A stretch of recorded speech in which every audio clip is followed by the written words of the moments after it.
আন্তর্জাতিক টি-20 অধ্যায়ের ইতি টানলেন মাহমুদুল্লাহ রিয়াদ। বিদায় বেলার বার্তা দিয়েছেন সমর্থক আর হেটার্সদের জন্য। জানিয়েছেন গোটা ক্যারিয়ার নিয়ে কোনো আক্ষেপ নেই তার। ভারত সিরিজ শেষে ক্রিকেটের শর্টার ভার্সনে আর দেখা যাবে না রিয়াদকে। একজন সাইলেন্ট কিলার, একজন মাহমুদুল্লাহ রিয়াদ পরন্ত বিকেলে জানালেন নিজের অবসরের কথা। ভারত সিরিজ শেষেই টি-20তে আর দেখা যাবে না এই ফিনিশারকে। আমি টি-20 থেকে অবসর নিচ্ছি। সবার সাথে কথা বলি এই সিদ্ধান্ত নিয়েছি। তবে আমি ওয়ানডে চালিয়ে যাব। আমি মনে করি এটাই অবসরের সঠিক সময়।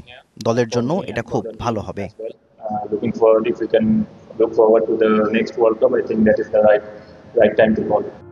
বিদায় বেলায় বললেন ক্যারিয়ার নিয়ে কোনো আক্ষেপ নেই। ক্যারিয়ার জুড়ে পাওয়া সমর্থন আর নিন্দুকদের নিয়েও দিয়েছেন বার্তা। আমার এক ফোঁটাও আক্ষেপ নেই, কারণ আমার মনে হয় যে playing for Bangladesh for so many years, I think it's quite a good thing for personally. মানুষের ভালোবাসা এবং মানুষের দোয়া না থাকলে হয়তো এই পর্যন্ত আসতে পারতাম না। সবার support, including media and problem যারা আমাকে পছন্দ করেন না তাদেরও একটা thanks.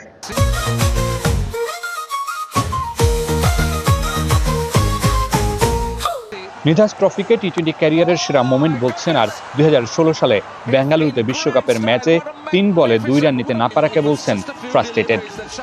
Best moment probably Nidas Trophy, the match that we have won. That was probably the frustrated moment. At the same time, যেটা বলি যে 2016 এ বেঙ্গালুরুতে against India.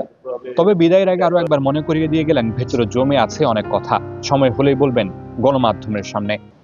আমি খেলা শুরু করেছি আমার টার্মসে, আমি বিদায় নেব ইনশাল্লাহ আমার টার্মসে। আপনারা সময় মতো ইনশাল্লাহ পাবেন, তখন গরম করব।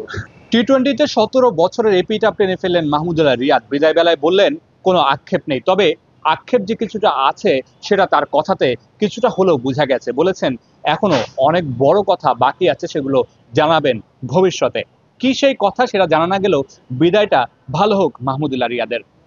Mamunur Rashid, DBC news, Delhi, Bharat.